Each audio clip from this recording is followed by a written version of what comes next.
deep below, we welcome you to the mystery of August, and this one will pull a chill down your spine.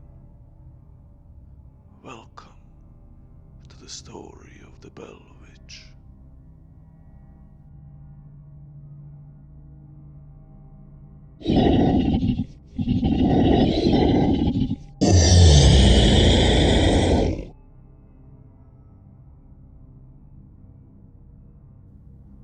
To begin, what do you know about the Bell Witch?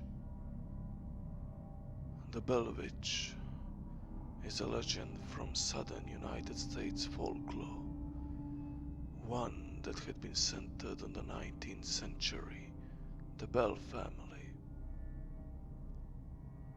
So the story goes as follows. John Bell, a farmer from North Carolina, along with his wife and children, settled in a northern Robertson County, Tennessee. The year was 1804. Their farm consisted of 320 acres of rich farmland, one that had laid along the Red River. They lived in a quite peaceful life here for the first 13 years of residence. The family was a member of the Red River Baptist Church, where John became a deacon. Over the years, his family grew and managed to become prosperous. In the late summer of 1817, something would happen that would change their lives forever. Members of the family began to see strange-looking animals around their property. Late at night, they would begin to hear knocking sounds on their doors and even on the outer walls of the house. Sounds were constantly being heard in the house. The family was terrified, but decided to keep the problem to themselves for more than a year.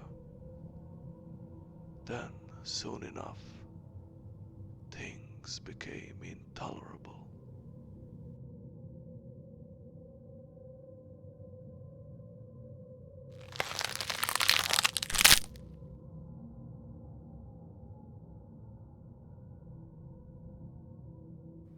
Soon enough, blankets were pulled from beds, family members were scratched and kicked, even having their hair pulled. Elizabeth Bell, who was the daughter of John Bell, had received the worst of the abuse. She was pinched and slapped until her full body, was covered in bruises. John Bell, however, decided at first to keep those strange events quiet. As time passed, he confided in his friend and a committee was formed to investigate the strange occurrences.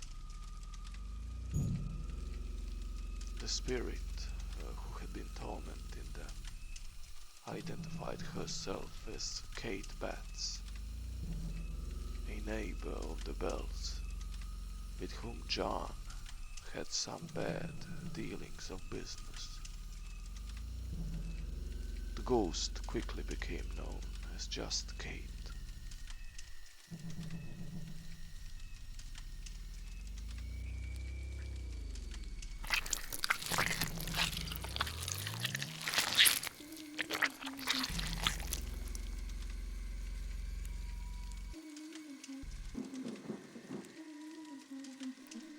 The voice became louder.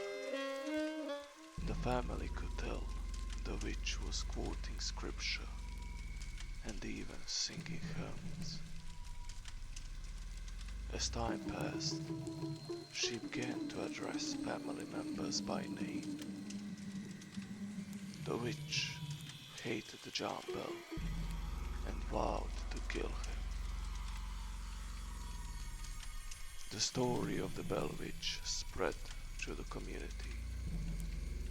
In 1818, John Bell had been excommunicated from his church. The official reason was a charge of usury over a slave sale.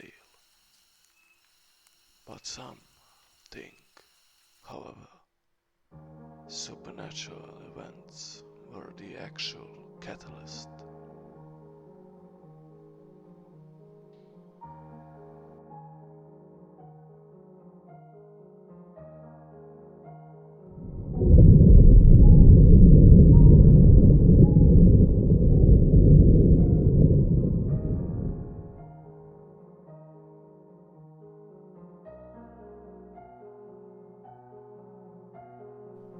In 1819, General Andrew Jackson paid a visit to the Bell homestead.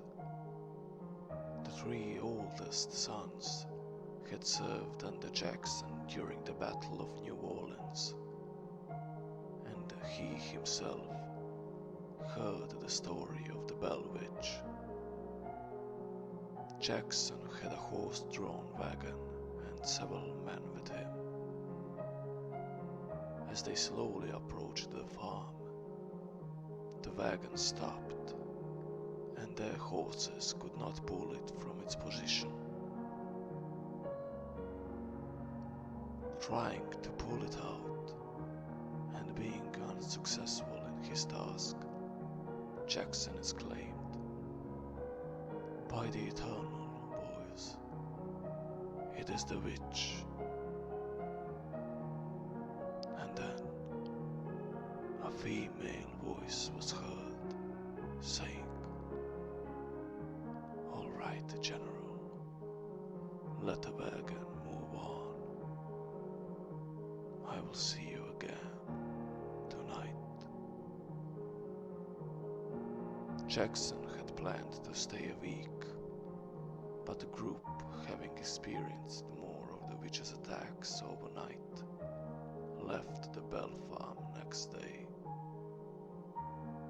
Accounts do exist of this event, but they do not, however, appear in any of Jackson's personal writing.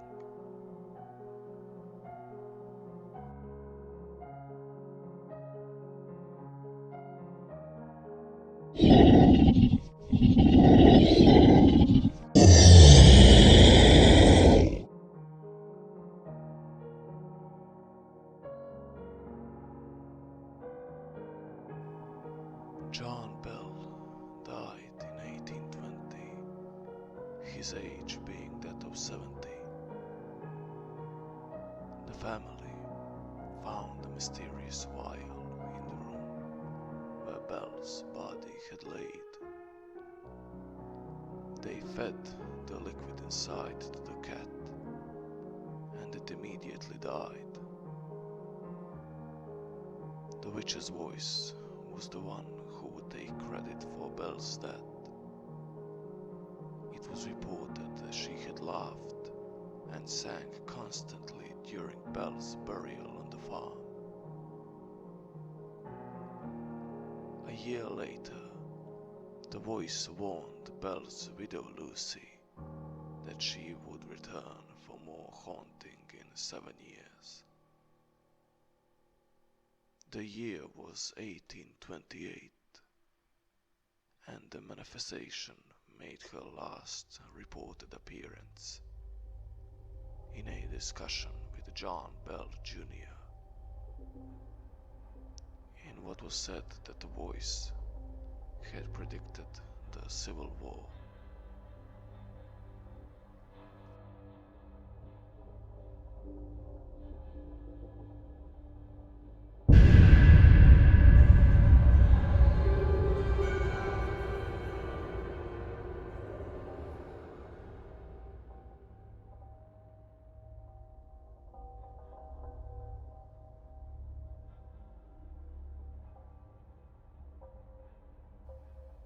Sayings talk about this visit when she had come to the home of John Bell Jr. and had long talks with him about the past, the future, and the present. Kate also said there was a reason for John Bell's death. However, she never said what it was.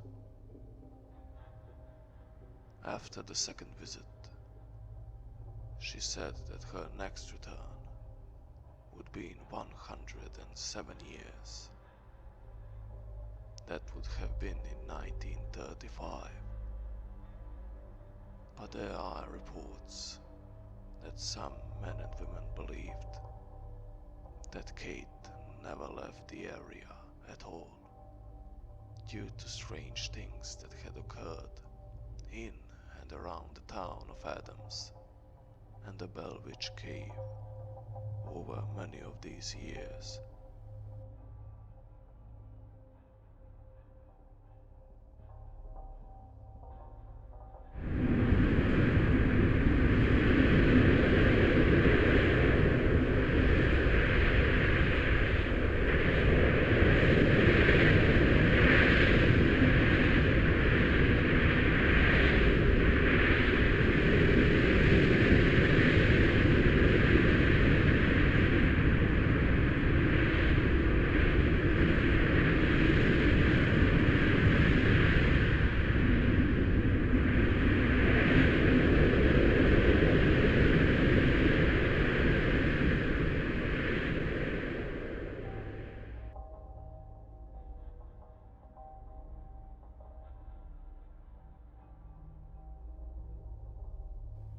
The tales of the Bell Witch haunting were passed down from source to source, before ultimately being written in a book released in 1894. So there are variations in its details. The most likely explanation is that the family stories were exaggerated with each retelling. There is some speculation that the manifestations may have been a ruse to break up the relationship between Betsy Bell and her fiancé Joshua Gardner. The witch herself was said to be strongly opposed to the marriage, and out of fright, Betsy ended the relationship in 1821. In the year 1824, she married her school teacher, Richard Powell, who had known the family for a long, long time. And there are some who think he may have caused the initial manifestations. It is said that Powell began teaching in the area in 1815 and had soon developed a liking for Betsy, becoming friends with her parents and being a frequent visitor to their home. It was not long after that the mysterious noises began.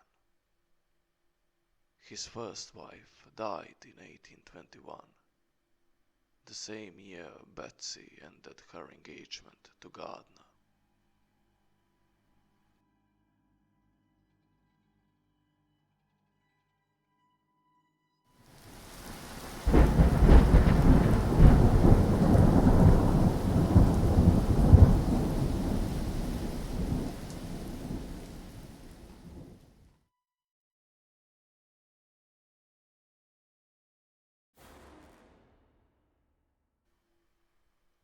The legend of the Bell Witch is probably one of the most famous pieces of Southern lore.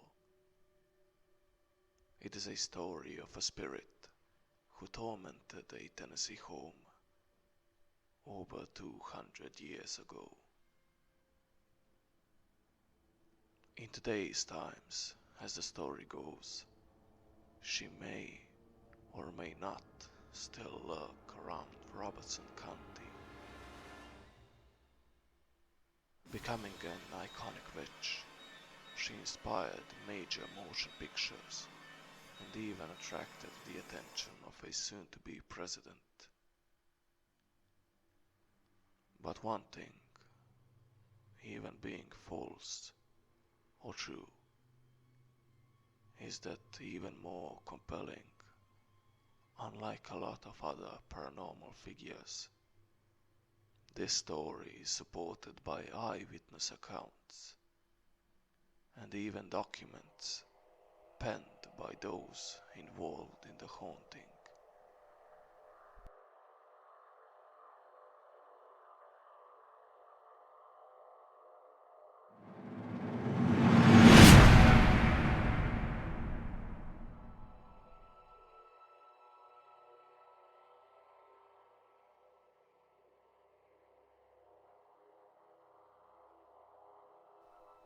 Now, what do we think of this strange event of the past?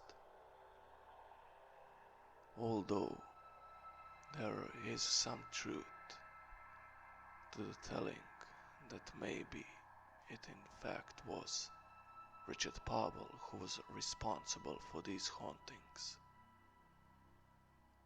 But however, the eyewitness accounts are what is known to oppose it.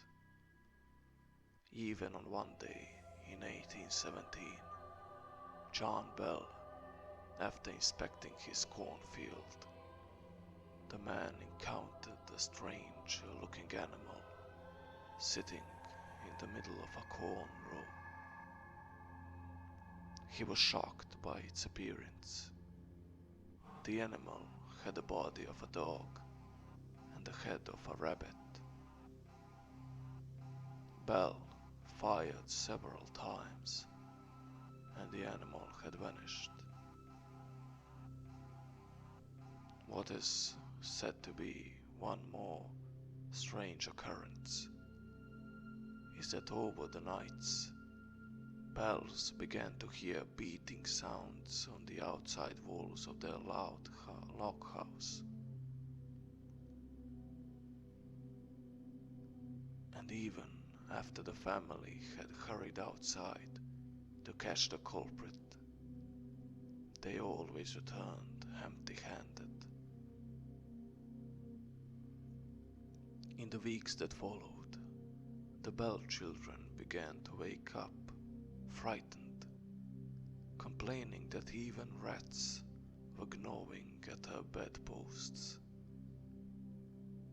The children complained of even having their bed covers pulled from them and their pillows tossed onto the floor by what would seem to be an invisible entity.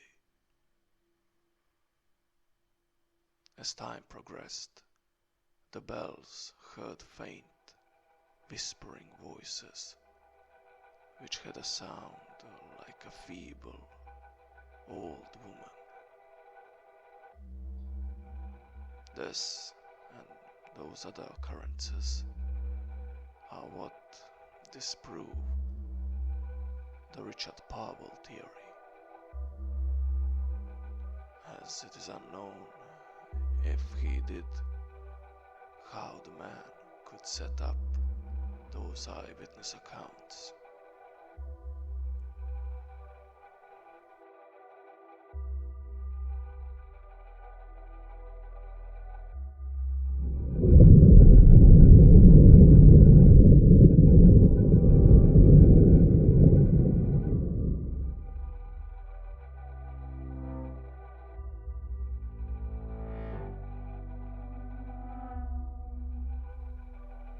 One thing is for sure. Think of it as true or false. The Bell Witch haunting is a famous event